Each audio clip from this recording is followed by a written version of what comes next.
Welcome to Tea Time with Bunky. This is Message. Hi, Dan. All right. Welcome to Tea Time with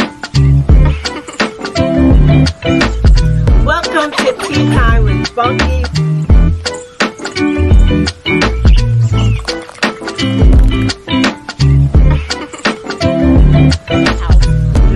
This is super recent. Welcome to Tea Time with Bunky. I missed you guys. I really did.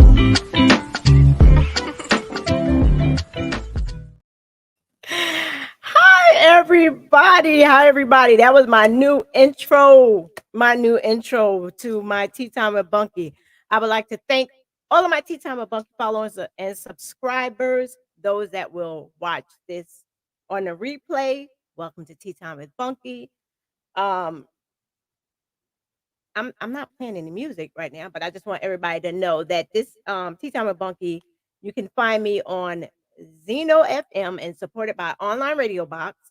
And you can also listen to me on the radio on Sundays at 12 p.m. on Confidence Radio, Tuesdays at 12 a.m. on Radio Box FM. And you can also find Political Tuesdays on Radio Box FM.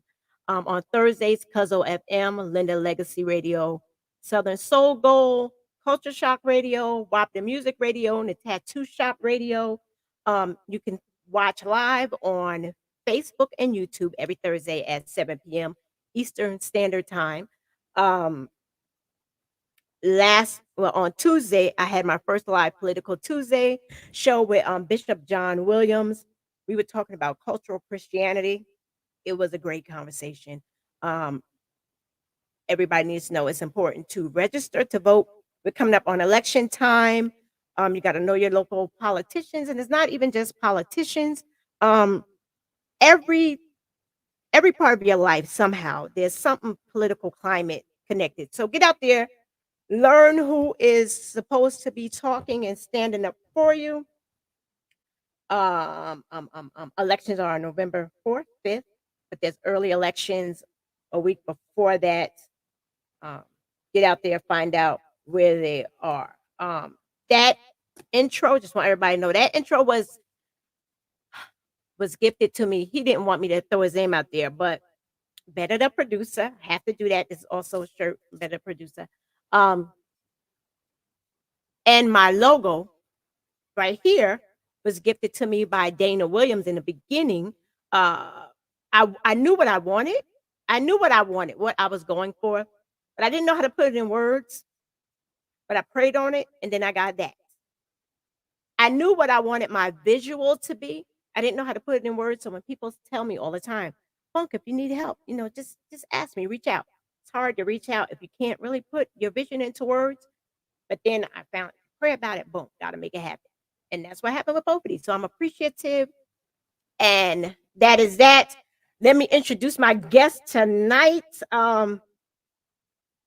I don't know how this is going to go, y'all. I don't know how it's going to go. When he was recommended to me by Miss Peggy from Healing with Miss Peggy, she said, there's this guy, he was on the show. It's a radio station, Zeno FM. And she said, I think it would be a good conversation for Tea Time with Bunky. Then she told me a little bit about it. I'm like, I don't know. I was leery. I don't know. I was leery. Then I looked him up. I reached out to him. He agreed to come on. I gave him a couple of outs.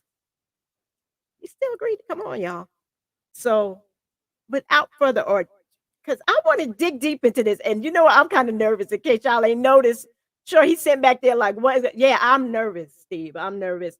But we're going to get into him right now. Let's welcome Mr. Steve Fisher.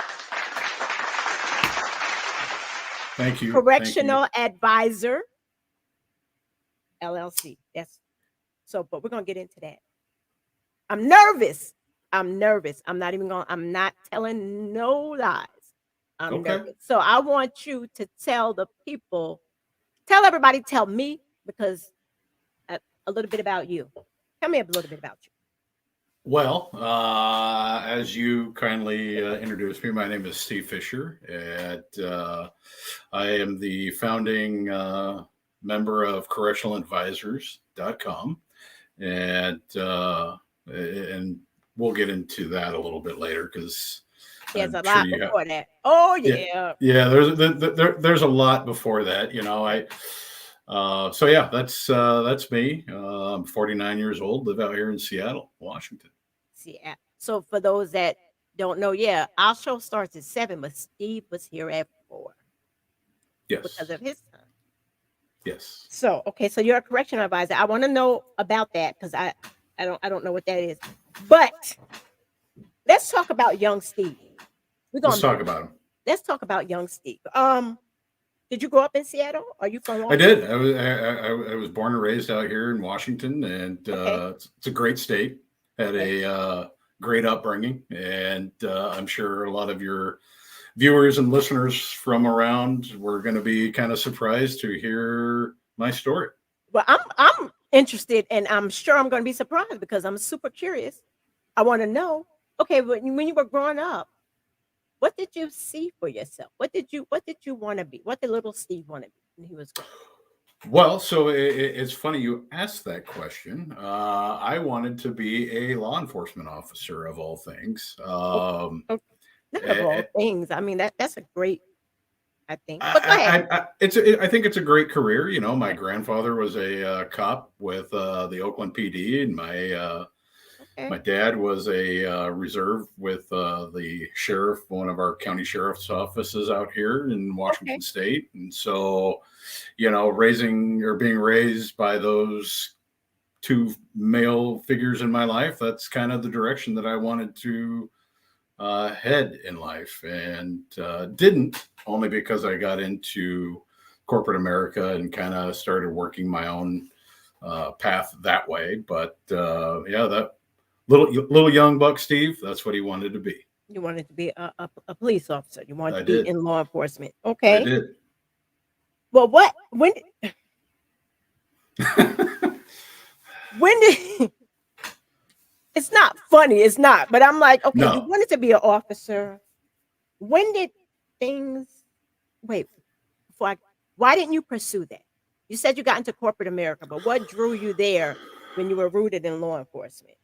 Well, let's be real. I graduated high school in the mid '90s. Okay, Okay.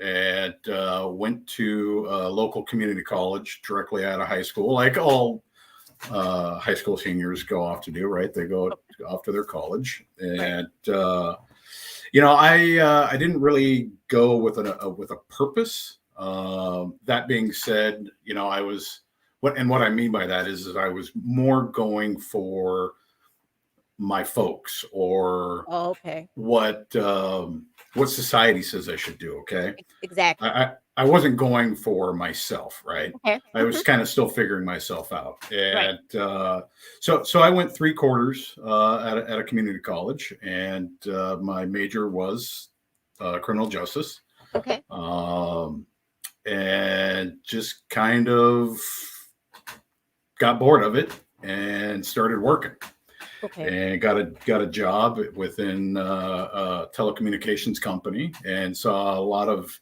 younger guys ballpark my age, driving some nice cars, and living the life of a somebody that's getting paid pretty well, right? Okay. And so it was kind of like, okay, well, I need myself this education, and so I'm going to go back and I'm going to do it my way and for me, right? So then I changed my sense of direction, and went for a business management degree, Okay. essentially.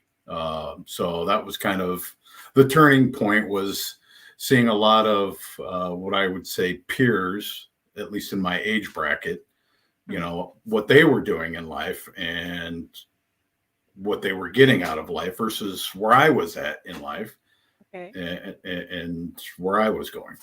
So And I you wanted wasn't it going, fast. and let me clear that up. I wasn't going like in a bad direction Right. You were by any stretch. doesn't sound like it. It Yeah, doesn't. no, It was no, just no. slower pace than you wanted. Exactly, Okay. exactly. So yeah, I ended up going back to college, Okay. and I did not finish I'm gonna Okay. throw that out there just because I kind of got wrapped up with work and pay level increases and Life. so on. Yeah. Yeah, exactly. And so I haven't felt the need to go back, but that doesn't mean I shouldn't, I guess. But yeah. Okay. So you started off on the right path. It was just slower than you wanted. It was just slower than you wanted. This is All right, people well, like that. why don't we It was why don't we just lift this skirt up no, and tell because everyone? no, No. no, no, no, no, because people got to understand the process because Okay. everything is a Okay. process. And okay, so you started, like I said, you started off on the right foot, I and went down the right path for many, many years. right, okay, Like I said, I started off in telecommunications, was fortunate enough to work at some pretty, we'll say, prestigious businesses or okay, companies. all right, Um, I'm not going to mention any names, yeah, but no, we're not giving props, okay, yeah, no. But yeah, I worked at some pretty good locations, pretty high profile spots, okay, and I did very well for myself, right? okay, And come 20, I think it was right around 25, 27, I bought my home and ended up getting married okay. to what I thought Oh, okay, you were married. Okay, I was. see, This that's why is I'm like the process. You got to know. You got to know the backstory. Okay, this is go the ahead. buildup. This is the Okay, buildup. And so yeah, I was married. okay. We were together for 15 years. Oh wow. Yeah, a Okay, long time. yeah. She had a daughter from a prior relationship who Okay. I essentially helped raise Right. when I 15 came into the years. mix. Yeah, Right. it's a long time. When I That's came a into the long time. mix, Right. Catherine was 2 years old, and Oh, wow. So you were there during that time, that rough time, I teenage was there years. the whole time. Yeah, Right. and Okay. we'll kind of get into more of that story as Yep. well because that plays a large part in the demise of the marriage. Okay. And then my ex-wife and I, we had two of our own children. And Okay. so I have two now teenage daughters. One's 20 and the other is going to be 18 here come January. So I, got blessed with raising two beautiful, smart, educated girls, strong women. Well, three, kind of. Three. Three. Well, unless, well, Well, so we'll get into that. We'll yeah, get we'll into get that into, okay. because Oh, Peg and I have something in common, okay. unfortunately. Oh, Jesus. Okay. So, Yeah. all right. So then you have these, you have a wife, you're raising a little girl, you have two other children of your own. And then, okay, now let's jump to it. When did things start going Sideways. bad? Yeah. Like, what was it, the need for more money? Um, was it for a name? Did you want like a name for, like, what happened? Like, that's what I want to know. What happened? So let's be clear. I don't think anybody wants the attention that I got. And okay, which blows my mind. So When you hit, before we okay, reveal that, before we let me reveal, finish before we, about the let me yeah, finish about the marriage story because that is ultimately what kind of ultimately led catapulted to to this. Okay, all right, yeah. let's go. So again, so like I said, I was married. My then wife at the time, like I mentioned, had a daughter Mhm. who had severe. She was special. I'll say, she was diagnosed with bipolar one, Okay, and she had mental illness. she had a mental illness. Okay, Yes, and like most, I think, parents out there with children that suffer from mental illnesses, mhm. they, I think, recognize it too late. Yeah, they're in Number one, denial. Yeah, they're in denial. and that's the other part, Yeah, and a lot of them are in denial. right. And I kept making these recommendations to my wife, and my wife turned to basically self-medicating with alcohol, just chose to ignore it. Uh, Fast forward that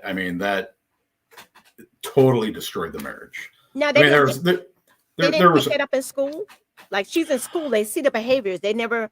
The teachers never came to her They and said did. something? They did. She got kicked Mhm. out of preschools, and I mean, all through her, education path. It was, I mean, numerous parent-teacher conferences, Mm. numerous. Hey, this is, Catherine's difficult. Blah blah But blah. they didn't but you guys didn't take her to, a child Well, psychologist, social well. medication So or so I'll finish that. Like okay. and like going back to that to touch on that. My then wife, like I said, didn't really want to acknowledge that There was a problem. there was an issue. Yeah, Right, and which is paramount in any situation like that, right?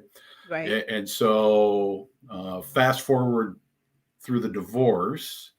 Uh, my then stepdaughter dropped out of high school and Mhm. in the 10th grade, moved to the eastern side of the state and joined a commune where she later met a young man, a little older than her, I think he was. They got removed from the commune and because they weren't doing their work and came back over here on this side of the state Okay. where they proceeded to get wrapped up into drugs and doing illegal activities to support said drugs. And she But passed away about a year and a little over a year and a half ago, maybe right about now. oh, I'm sorry. Yeah, yeah. I can remember getting the call from my daughter, Mhm. and I was actually at my girlfriend's house at the time when the call came through, and it was kind of just Sad. very shocking. So that's Yeah, why I say Peg and I have a lot in common. okay. With But she was she, dealing with a lot. There was so many underlying issues. I mean, her dropping out of school, I get that because she wasn't getting the help that she needed to help her focus and feel as if she's a part of everybody else. If she's dealing with bipolar disorder, there's a lot going on there. There's a lot correct, going on. So correct, not I'm saying she dropped out of school and did all the stuff she did because of her mental illness. And you can tell she was trying to fit in and find herself. So may she rest in peace. I'm sorry to hear that. I That's appreciate pretty that. heavy. That's pretty heavy. That was Yes, yes, it that is. was a year or so ago. Okay. So Yeah. okay. So let's go. So now let's go back to your headline on your flyer, if you will. Right. For people that are just randomly tuning in, because everybody didn't see my flyer. There are gonna be people that's watching this after the fact or whatever. It's not gonna see the announcement or whatever. Um, what what let's talk about that. Let's Yeah, let's talk about that. let's So, let's talk about that right there. so What made you and am I gonna say it or you gonna say it? no, I'll go ahead and let Go you all ahead. know. Go ahead. Yeah, yeah. So I spent 5 years in federal prison. I was charged with robbery, attempted robbery, and 5 counts of criminal impersonation of a federal officer. And short of it, the long and short of it was I impersonated the FBI and robbed a individual of some funds. And see, I didn't say all of that. See, they didn't know that. I You did didn't. not. No, I did not. Now, what? Please help me understand. How does that happen? Like, what made you want to impersonate the FBI? So I will say this. I don't think I wanted to Okay, do so how did these that? things. Um, and I see the look. It's okay. No, Uh, because you're saying you didn't want to, but no, no, you no. had to And I make. didn't. And here's the ironic part of it all, Okay, Bunky, is I was actually the building manager down at the local field office here in the FBI.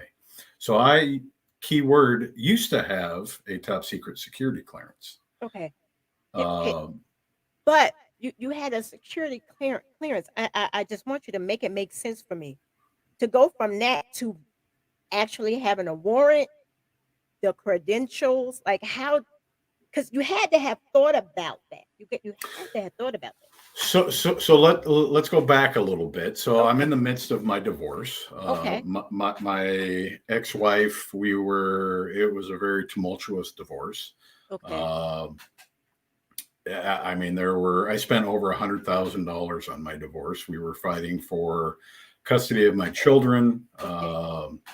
And there was a tremendous amount of lies that were, uh, told. Hmm. And uh, financially, I was in ruins. I was in sheer collapse. Okay. Okay. I was a project manager at a local company, making roughly $100,000 a year. So I had a good job. Okay. Okay. Okay. And, uh, when you got a mortgage of, 1,500, 1,700 bucks, car payments, and then all of a sudden these attorney fees start coming in at you, right? And Okay. then they start saying, well, hey, you got to pay this, or we're not going to represent you anymore. Well, anybody that's ever been involved in uh, the legal process knows that you need to have some sort of representation. Obviously, I wasn't going to quit on my desires for uh, custody of my children. I wasn't looking for taking anybody away or anything like that. I just wanted what was fair, right? And so with the mounting legal bills, I started focusing all my resources there and not paying my mortgage, which then uh, starts going up for auction and things like that. And to simply say that it was a easy divorce is not doing what I actually went through justice. Doesn't by any means excuse what I did. Hmm. I am extremely remorseful on being taken away from uh, my own freedom, but also being removed from my daughter's lives. Um, what that did for my family. I mean, I was literally broadcasted over all three or four major news networks here, Hmm. and there was a couple. I managed to find a couple national outlets that shared my story, and because it's not every day, let's face it, that somebody impersonates the FBI, No. No. right? It's real. It's not. No. It's not. Yeah, Um. yeah. So you were desperate. To say I You were. was desperate, I think that Is an would be, understatement. I think is an understatement, but I think for your listeners and this purpose, I think that would be a fair and accurate statement. Okay. But because I'm gonna be honest with you, I totally try to be fair. I do. I try to be fair, but I also I question because I've been through a divorce. Actually, I've been through two. Sure. Um, you talked about you being removed away from your kids. Yep. Um, your remorse for your family. Um, but what about the people you robbed? The business.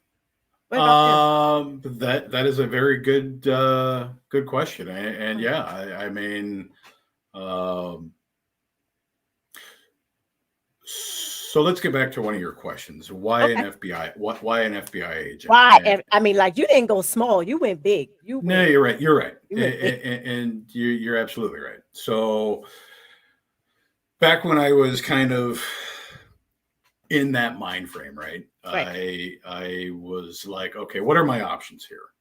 I can go rob a drug dealer, right? But why are But But why are you thinking of robbing anybody? okay, Because you well, didn't have the money. You didn't have money.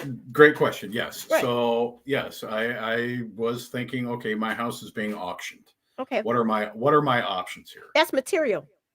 You're right. It is material. But to say that for a person in the right frame of mind would totally get it. Keywords. right frame of mind. You're right. Right. And to where I was mentally, Right. I mean, I will spare some of the details, You were but drowning. Yeah.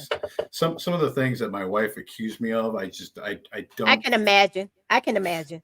Yeah, People I that know mean, what an ugly divorce looks like, they can only imagine some of the ugly allegations that were going on. Just and it's crazy how allegations get weaponized oh yeah, in family law. oh yeah. And I will say now, having gone through criminal law, Hmm. they get weaponized there too. I mean, yeah, it's just it's an unfortunate thing that happens nowadays, but Hmm. yeah. So I was not in my right frame of mind, clearly, and so when feeling desperate, feeling like everything was taken away from me, or being basically taken away from me, I was like, well, what else do I have to live for, right? What else? I was literally at my wit's end. I mean, I sat in a parking lot, started the process of committing suicide, and uh, then I stopped myself with my daughters. And so that was kind of Yeah. like, again, my mind frame, right? Right. But you know what? But when people are depressed like that, when they're in a dark depression like that, they do. They think the worst of the worst. Um, they think of they could think of ending their life, or they could think of maybe I need to go rob a bank, or maybe I need to go do that. They think about that in that moment, right? Yes. Especially someone who has kids. You had Yes. three. I count your daughter as three. I Yep. got three. So you Yep. got three. I got three. So I've been in dark places. I mean, dark places where you sat. Well, not in an ugly divorce like that. My divorces were not like that, but I sat in dark places where you're like, it can't get any worse than this. I might as well just end it and go. Boom. And then it's over with. I don't have to feel this anymore. Boom. It's over. Been there. I've been there Yep. before. Yep. Been in horrible financial situations where you're like, it's just not going to get any better. What am I going to do? What am I going to do? Maybe, I mean, you do in the moment think, oh, maybe I should go rob a bank. Do it. But see, I know me. I'm not about that life. I'm not built for that. I know I'm not built for that. And So truthfully, I didn't think I was either. no, I know I, I'm not. I know I'm not. And people that know me know I'm not. But I'm like, where does it pass just the thought into actually making it okay in your head? Like, this is okay to do this. time out there, Sporty Spice. I did not say anything that I Sporty did. Spice. I did not say anything that I did was okay. I Well, did. I did not condone anything that I did. Yes, I okay. gave you the So Sporty Spice. yeah, that's different. Okay. But what You welcome. You welcome. I like that. I like that. You can use it. Um, but I'm trying to figure out though when when did it become part of the plan? Because you had to plan it out to get the credentials and everything.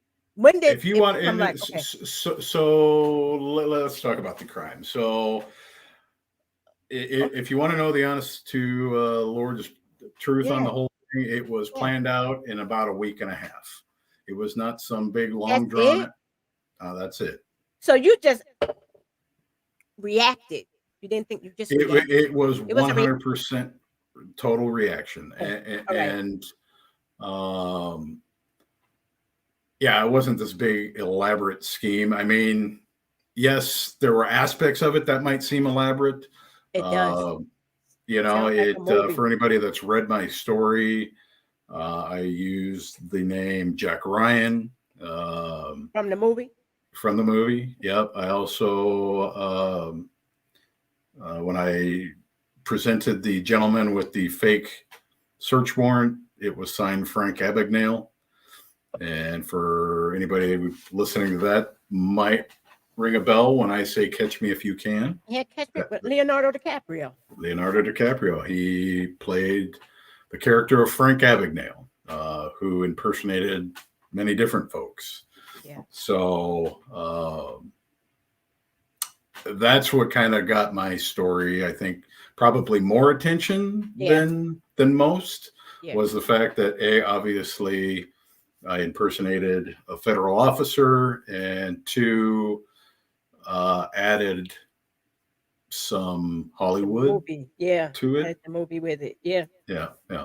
But again, I don't want to glamorize Right. anything that Okay, I did. okay, I'm not trying to make light of anything okay. that I did. I mean, Okay. I do at times have to kind of sit back and laugh at it because 'Cause it's crazy. it You're is like, super "This is crazy. like, wow, this is crazy."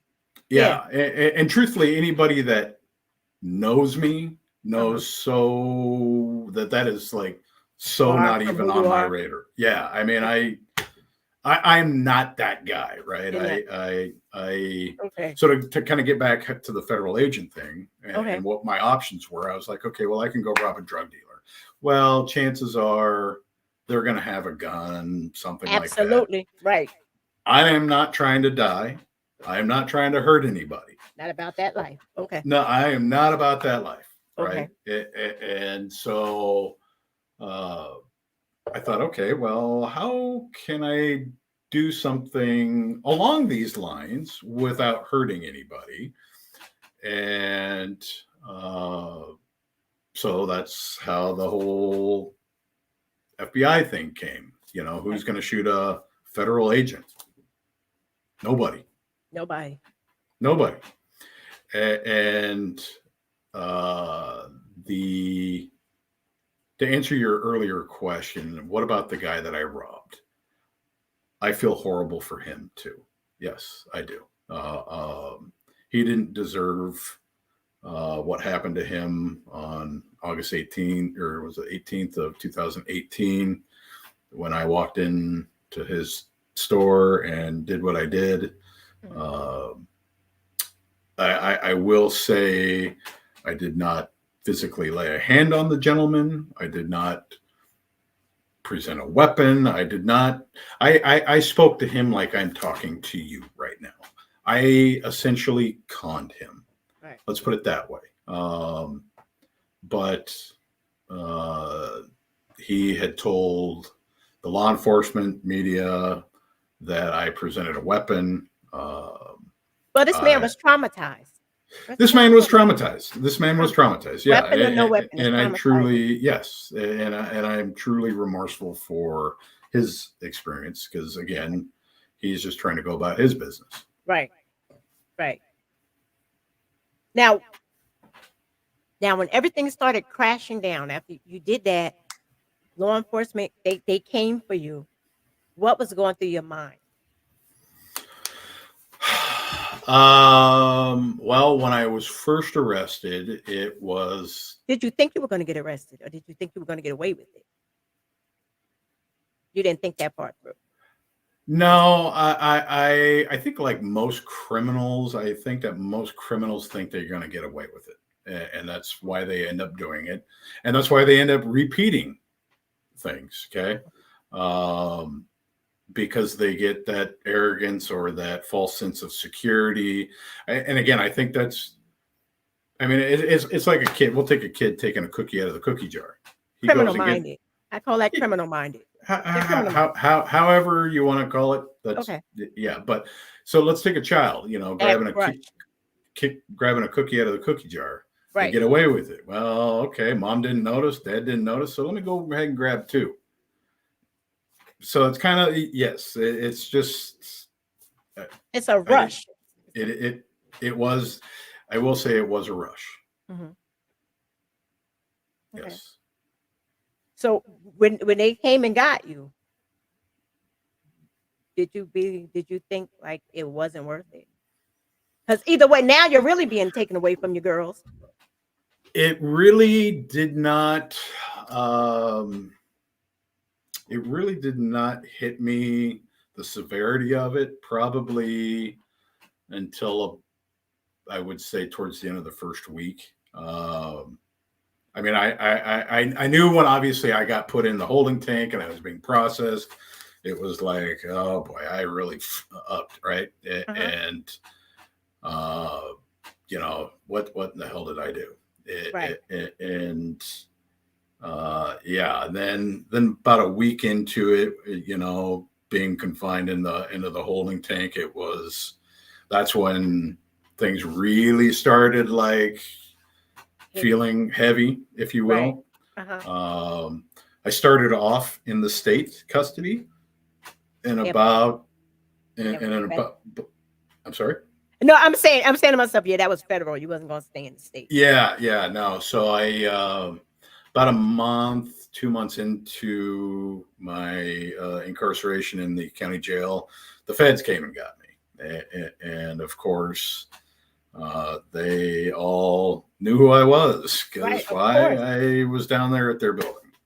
So Right. that was super embarrassing. Uh, yeah, it was Wow. definitely Yeah. rock bottom. But I will say to where I was at, Hmm. it was the best thing that happened to me. Okay. Changed changed my life. It brought me back. I was lost going through that divorce. Hmm. I was lost in my marriage, and there was lots of things that I lost about myself. So going to prison for those 5 years, while it sucked on a whole many levels, Right. it was also It saved your life. it did, and it to this day, I don't think I would be who I am without that experience. Right. I've heard So that before. I've heard well, not of like your crime, but I've heard people saying how jail or prison saved their life. it I've heard that. was Made you so a better going. person. Better person. Yeah, so going into the whole thing, or Right. I should say prior to going into jail or prison, I was of the mindset of, he got what he deserved. They don't deserve, any help after they get out. Blah blah blah. And now having lived that life for 5 years and meeting some of the people that I did meet inside, Uh-huh. I met a lot of good people as Right. well. Yeah. There are a lot And of good people that probably shouldn't even be there, but there there are there some that are, need to be there. and, But there and are some that don't. 100%, Right. And there are some that deserve second chances. I and believe in second chances. yeah, and I want to say that I did. Had you stuck a camera in my face, I'd have been like, yeah, I believe in second chances. But Uh-huh. take me off camera, I'm probably going, yeah, he probably got what he deserved. Yeah. Well, now having done that, been Been there, through done it. that, I'm like, Right. hey, let's give these guys second chance. Right. Because I know who I am as a person. I Hmm. am confident on who I am as a Hmm. person, especially now that I've kind of found myself again. I'm happy. I have, wonderful relationship with my daughters, thanks to my support system, my family. Shout out to my mom and my stepdad. They came and visited me every weekend while I was in prison. Brought my daughters. I have a wonderful girlfriend who's been tremendous on a lot of levels.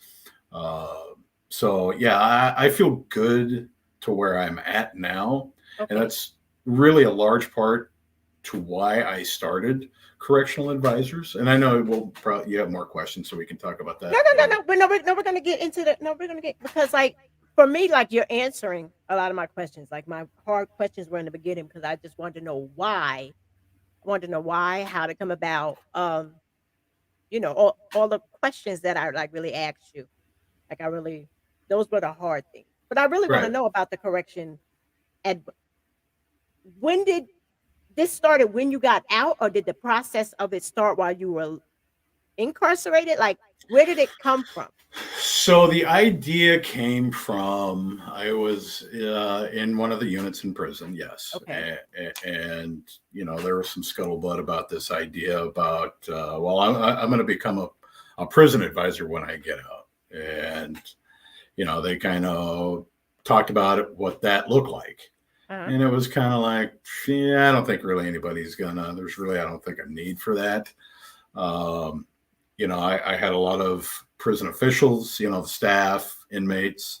They wanted me to do a podcast like yourself. They wanted me to write a book, Uh-huh. just because of how unique my story was. It's unique. Uh, yes, Unique. yes, it is. And then I was at home. I was on home confinement at the time, and I was kind of discussing things with my mom Mhm. and about the idea. Okay. And about a year goes by, and then I finally started it. And I was like, you know what? Let's. You ain't gonna know unless you do it. Right. That's the And only way. Right. yeah, and so it's been a fun little process, building the site, reaching out. I've chatted with several folks that have loved ones that are incarcerated, So what do or you do? What well, exactly is the basis of it? two things. The basis of it is primarily it's geared towards the folks that are just recently released from incarceration. I mean, Okay. you have some people that are coming out of, 5-year bids, 10-year bids, 20-year bids, Uh-huh. and it is a whole new world, right? Right. And I know after my 5 years, Mhm. the sensory overload that I felt, Right. Because it's had difficult. I not had my folks there supporting me, Mhm. uh, I wouldn't even know where to have begun to look for resources, help, jobs. I mean, there's so many things that, for example, we what you and I take for probably for a little granted is our driver's license or our birth certificate, right? There's a lot of people that, when they go incarcerated, those things go away. And some of these folks, they might not know how to get a copy of said documents that these Right. guys are going to need to get employment, right? Right. You can't go get a job without an Proof of ID. identification. Exactly. Yeah, you can't Right. get a job without a social security number. You're going Right. to need all of that stuff. So, and then also health insurance. I mean, now that I'm out here in the world, contributing to society, I Mhm. know how expensive costs are. Yeah. And some of the guys that I met in there, they're not real computer savvy. And again, that's no disrespect on anybody. Right. That's just No. Some people calling been a in there spade and a they don't spade. know. Right. You're I'm right. not computer savvy. Right. So. And so, I wanted to do something that could help folks like myself Mhm. that were good people that Mhm. do deserve a good, a second chance.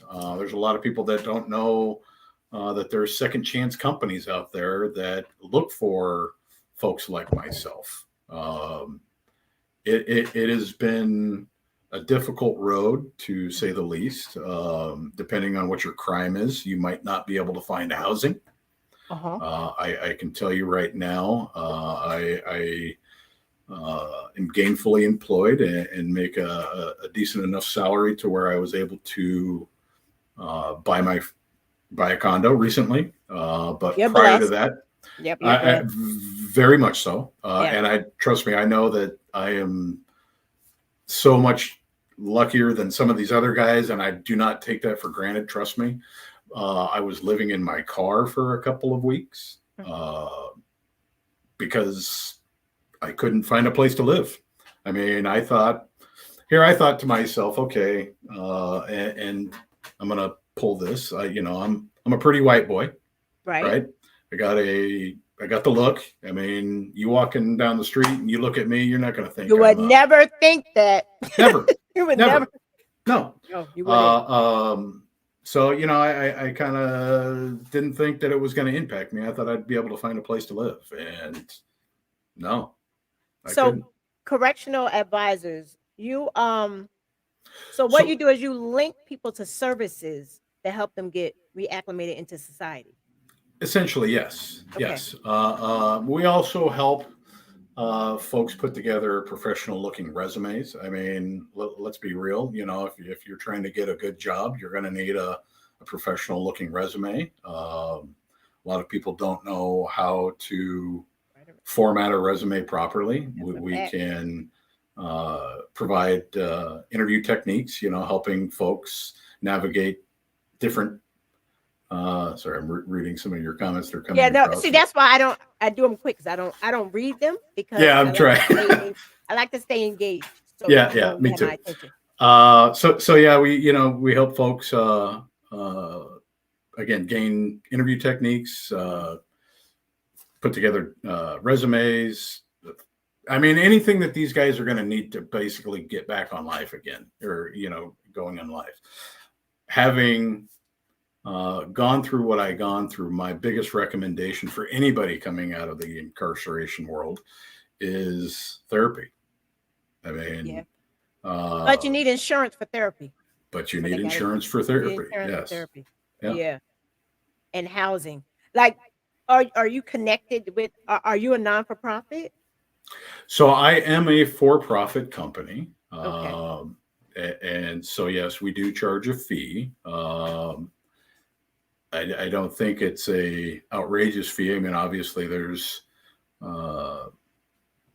there's a lot that goes into somebody's specific needs, and we tailor um, whatever that person's needs are at the time, whether it be, hey, how do I find a job? Or, hey, I need a resume, or, hey, I need this. We will basically, you look like you're getting ready to ask a Yeah, question. yeah, yeah, yeah, because I'm listening, and you're helping people that are newly back on the streets trying to get their lives together, right?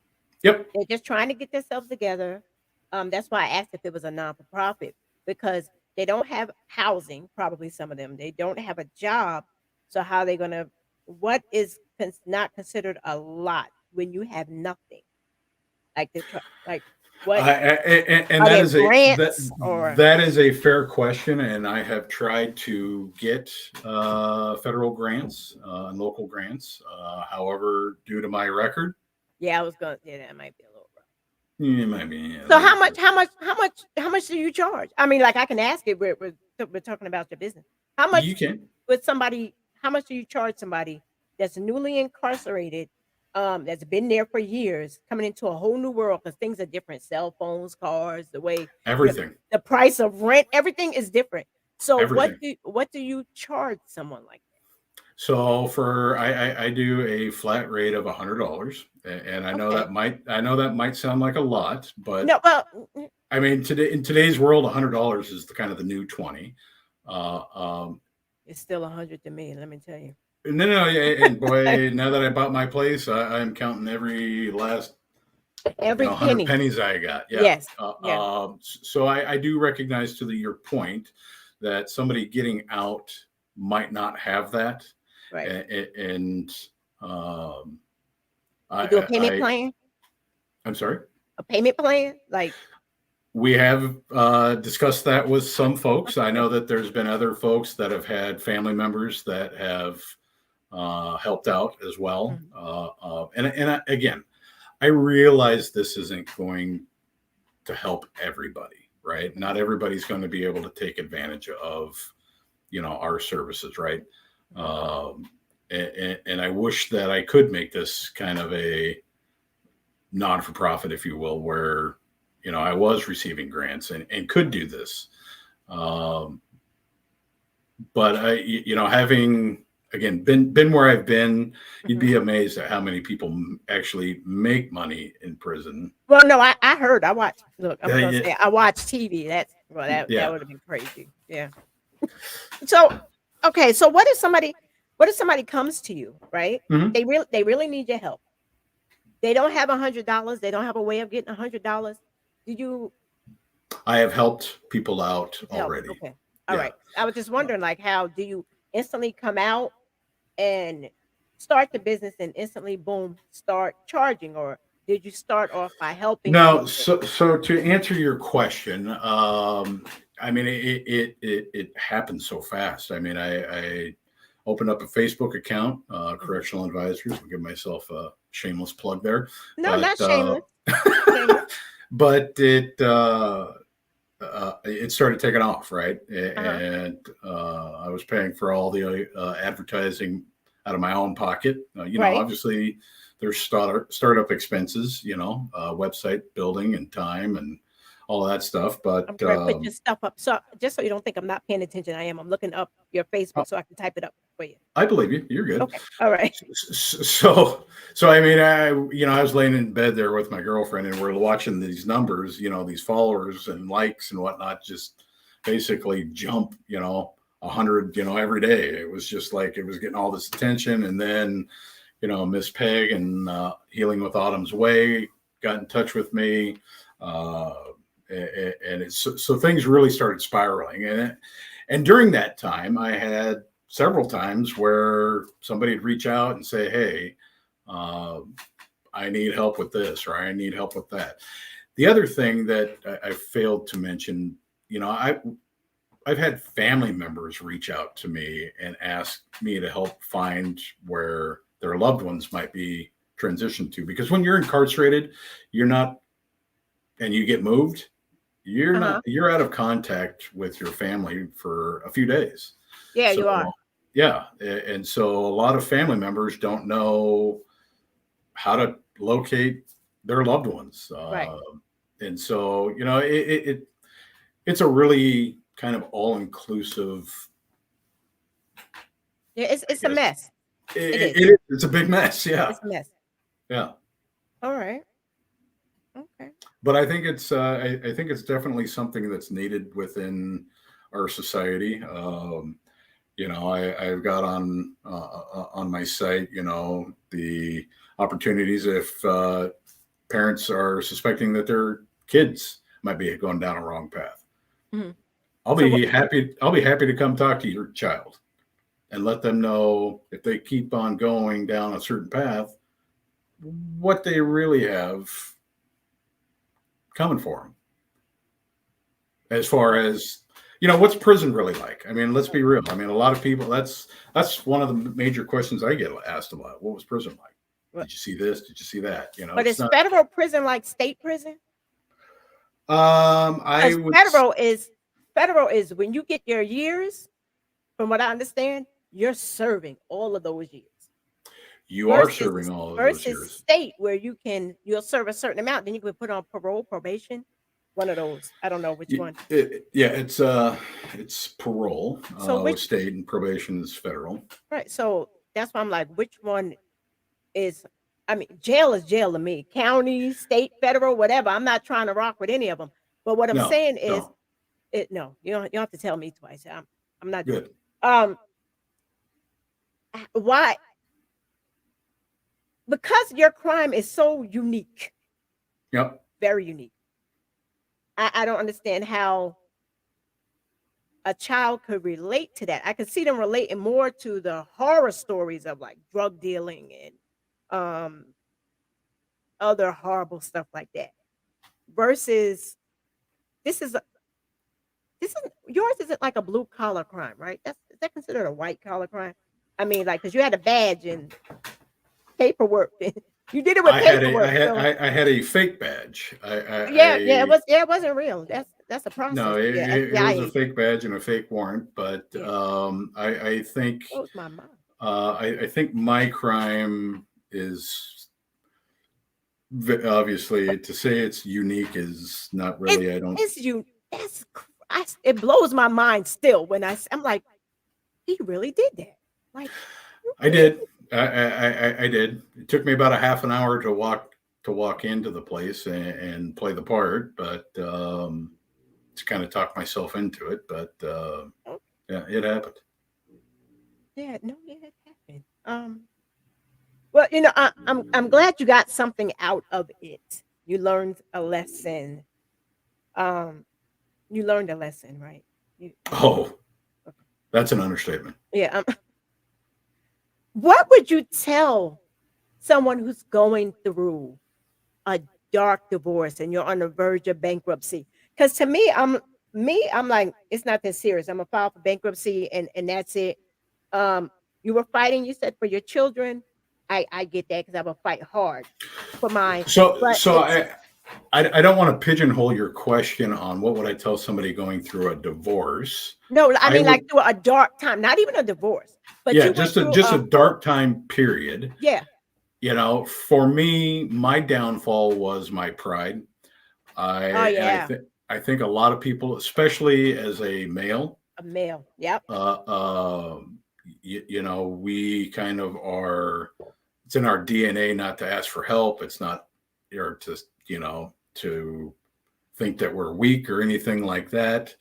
Mhm. So definitely encourage anybody in that frame of mind to seek professional help to help maybe navigate themselves through those dark times and come on out through the other side. Now, did you find out about your daughter when you were incarcerated? No, so Mhm. I'd been out about a year, Okay. and like I said, my oldest daughter gave me a call, and obviously she was distraught. Mhm. Um, Right, that's and my she, sister. yeah, it was her sister, Mhm. and so yeah, it was kind of a gut punch, if you will. It was wow, Right. And now, if you went through all of that, you're a year out, you're in some change. If 2 years, you but went yes, 2 years, 2, 3, 15. yep. If something was to happen again like that, hopefully, Lord, it would never happen like that again. What would you do differently today? If that was to happen, you're going through a dark period, and I'm not saying divorce and losing everything, but you're going through a dark, hard time. What would you do differently today? Are you a different person? Like really, Oh, really a one different one person. hundred percent. I mean, for crying out loud, I was just living in my car. I Okay. mean, But before people live in their car every day and they don't become an FBI agent. you're right. You're right. I like I said, I was in therapy. I've been in therapy since Therapy is good. I've almost been out, and Okay. so I really think that my therapist, has been a great resource for me personally. Okay. And I think anybody that does get a therapist, I think it's important that they match up Strong well. advocate for it. Yeah, you Yeah, gotta be able to talk to your therapist. You have to. exactly. So prior to my incarceration, I wouldn't have even considered that. I Right. would have thought that was weak, but I am proud to say I love therapy. I think it's great. It's a great thing. It Therapy really is is. amazing. It is. Yeah. So you would highly recommend therapy. That's good. That's Yes. good. Yes. And you would never now you have time to think about it because like you said, it was like a week. You went through all of that in a week. That's a week. You thought about it, you put it in place, Wounded and tomb. Yep. did everything. It Wow. was done. It was a wrap. Yeah. You totally reacted. It was a total reaction. You didn't give it. You were in your feelings. You were totally in your All up feelings. in my feelings. Yeah. Yep. And you paid a big price for that. But thank God you made it out. You still have those relationships in place with your family. Um, you have a record, but you're able to work through that record, still able to be successful or whatever thing because you because you have some privilege, which is not hating on it. I'm just saying. Um, but it's good. I'm glad you learned your lesson. Um, it's hard because like I look at you, I'm like I'm older than you. I'm older than you, and Probably not by much. yeah, I'm 53. I am. I'm older than you. You're That's older than older, me. huh? You're right. It is older. Yeah, it's older. And I'm like, I've never come across anyone who would think about doing what you did. So my mind is You're welcome. blown. Yeah, that's you. Yeah, you gave me a tea time conversation that I didn't think I would ever have. Let me tell you, this is. But what do you want people out there to know? Like what? Um, you have the last 2 minutes. What do you want people to know about your business? How can they get in touch with you outside of Facebook? Um, and any like positive words that you want the young people out there to know. So I would say that if you're listening and you have a loved one who's incarcerated, definitely be there for them. I mean, I can't say enough how much letters, visitation, phone calls meant to me while I was inside. I it's easy to have the mindset that they don't deserve the love. We all deserve love. We made a mistake, and we're going to need support when we get out. And I just really hope that, you don't turn your cheek on your loved ones. So I would Right. say that to, any family member coming, listening that has a loved one inside. Anybody that's just now been released, tuning in, I would say, you served your time. It doesn't mean it needs to hold you back. Right. Don't let anybody stop you just because of your jacket that you now wear. It's not, you're going to basically make your own way, and don't let a simple door close stop you or deter you from keeping on trying. And again, if anybody is looking for our services, they can find us at correctionaladvisors.com. And we have, it'll take you to a link, and you can email me. I'd be happy to chat with you one-on-one. I mean, really, that's about what I got to say. It's been a great honor and privilege of mine to chat with you, Ms. Bunky. And, Hey, I appreciate you coming on. Yeah. I'm at the correctional advisor. Okay, .com. I've got .com. Thank you for You're being good. open and honest. Thank Yeah, you for absolutely. having this difficult, because this was a difficult conversation for me. Not in a judgment way. It was just hard because I was like, how am I going to approach this? And every angle that I came at you were open, and I appreciate that. Because it's a learning experience. I want everybody to learn it and know. Like, that's what Tea Time with Bunky is about. So you guys go check them out. Correctional Advisors LLC on Facebook. Go to correctionaladvisors.com, and that'll send you to the email for him. If you have Yep. probably any questions, can they email you for questions? 100%. It comes to me personally, and I will personally answer any and all questions that come out. Okay. All right. Well, you guys, once again, this is Tea Time with Bunky with Mr. Steve Fisher, your correctional advisor. Yeah, make sure you guys tell a friend, like, share, follow, subscribe. Steve, after the show, tomorrow, give it till tomorrow. Go back, respond to the questions, because people love to interact. Sure. What's today? Thursday, Tuesday. I have Political Tuesday, so you guys do not forget. And Thursday. So I'm on Tuesdays and Thursdays at 7 p.m. So you guys have a good night. I'm going to end this with my new intro video. Well, my video from Better the Producer. I appreciate you all. Good night. Bye-bye. Thank you. Welcome to Tea Time with Bunky. This is Message. Hi, Dan. All right. Welcome to Tea Time with Welcome to Tea Time with Bunky.